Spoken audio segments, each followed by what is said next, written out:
Oke, selamat pagi rekan-rekan YouTube.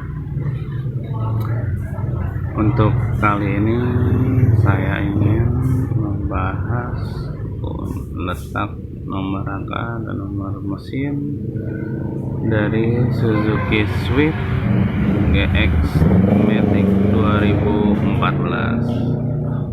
Oke, kita lanjut ya guys. Untuk pertama kalinya itu letak nomor rangka terlebih dahulu ya guys. Nah, itu ada di sebelah sini ya guys.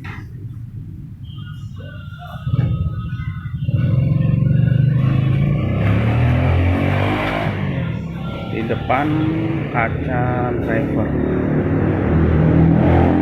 Untuk nomor mesinnya itu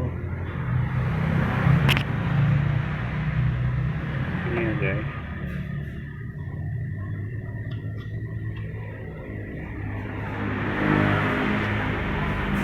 Oke, semuanya sudah kelihatan jelas ya.